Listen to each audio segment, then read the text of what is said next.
So Jesus said, before this verse, he said, in the last days, there'll be false prophets. How many of you know if there's false ones, there's got to be real ones? If there was only false $20 bills, how many of you know it wouldn't take a genius to figure out it was a fake, counterfeit $20 bill? Who would take a $20 bill if they were all counterfeit? This is deep. I understand that. Beware of false prophets who come to you in sheep's clothing. Okay, let's just think through this. They come to you in what? Sheep's clothing. But inwardly they're ravaged wolves. You'll know them by their fruits. Grapes are not gathered from thorn bushes, nor figs from thistles, are they? So every good tree bears good fruit, but a bad tree bears bad fruit.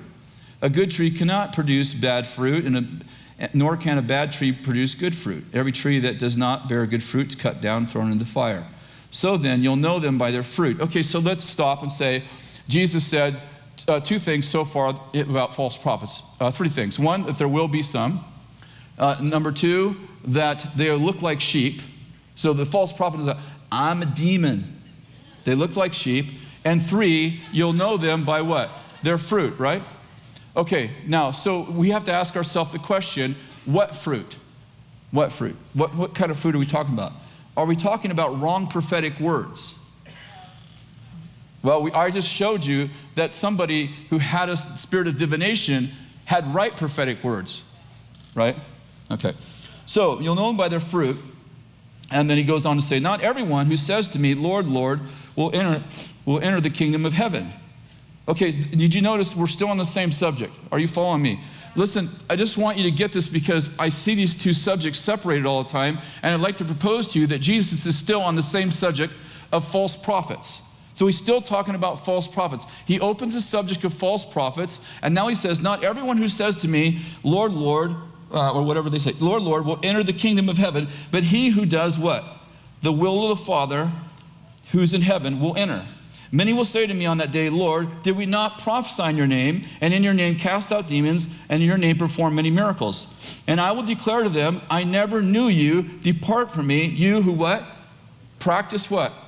Lawlessness. Okay, second part, what Jesus describing false prophets. What does he say? They look like sheep, but they're not. What? They look like they're sheep, but they got the wrong heart, right? Inside they're wolves. Got it? Secondly, what did they do? He said that they produce bad fruit. They produce bad fruit, okay? Now, the question is, what does fruit look like? So Jesus goes on to tell us what fruit looks like. He says, the fruit that they bear is not about miracles, because he said, not everyone who says to me, Lord, Lord, will enter the kingdom. And then they'll come to me and say, didn't we cast out demons? Didn't we do miracles? Didn't we prophesy? Now, you'll notice he does not say they're liars. Did you notice that? He didn't say false prophets are liars. He said, and he doesn't say, no, they didn't do miracles. So we have to assume that false prophets are like sheep. They look like sheep, right? They bear bad fruit, but the bad fruit they bear has nothing to do with the power that flows through them. Because in this passage, it appears to me that they do prophesy, they do cast out demons, and they do heal the sick. Uh-oh, now we have a problem. Because false prophets can produce good signs.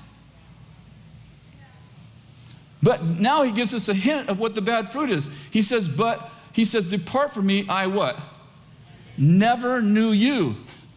I never knew you. Depart from me, you who practice lawlessness. Okay, so then you ask yourself, okay, if bad fruit is lawlessness, what does Jesus think lawlessness is? Is he talking about the law of Moses? Like, depart from me, you don't practice the law of Moses. No, you have to think through this. These are Jews he's talking to. So he's going to define fruit for us. He's not saying bad fruit is bad miracles because he says they do miracles. So what does lawlessness mean? So now he goes on to tell us what lawlessness means. Therefore, everyone who hears these words of mine and acts on them may be compared to a wise man who built his house on a rock. And the rain fell, and the floods came, and the winds blew and slammed against the house, and yet it did not fall. For it had been founded on the rock. Everyone who hears these words of mine and does not act on them will be like a foolish man who built his house on the sand. The rain fell, the floods came, the winds blew and slammed against the house, and it fell, and great was its fall. Now, how many of you have ever heard those verses taught before? How many of you have ever heard those verses taught with reference to false prophets? Because that's the subject. Jesus is telling you what bad fruit is. Bad fruit are people who hear the word and don't do anything about it. They hear the word, but they have no deeds. They're lawless because when Jesus speaks to them, they don't obey. They do signs and wonders and miracles, but they don't listen to anyone. They build their house on the sand. What is sand? It's particles of rock. What's that mean? It means their doctrine is built on pet peeves. It's not the whole gospel. It's a few weird verses. Are you with me? In other words, they defend themselves because when you confront them, like they have a verse for it.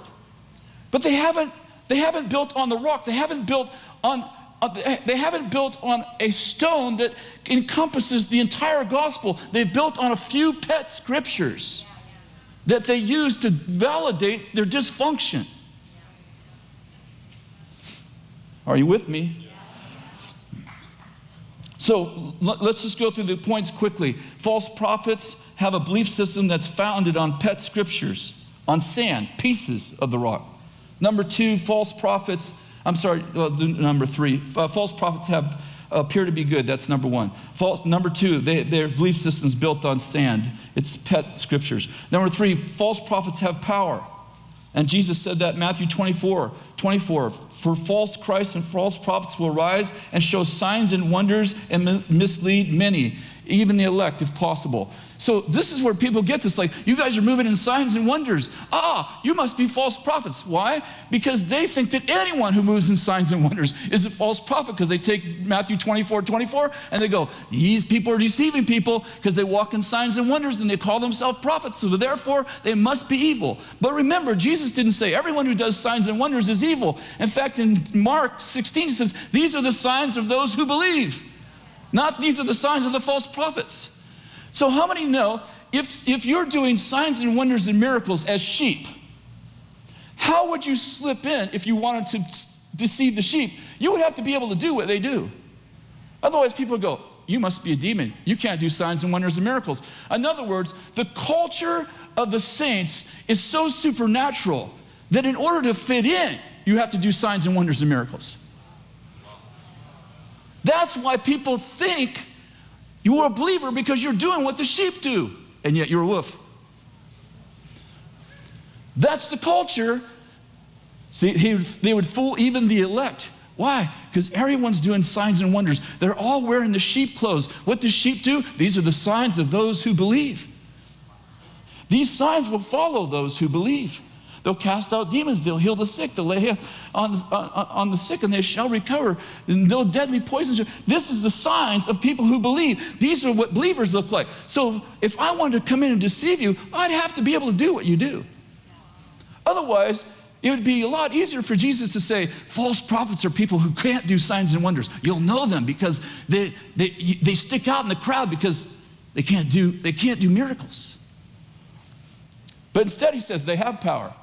Like, it looks like your power, but guess where the anointing's coming from? You all right?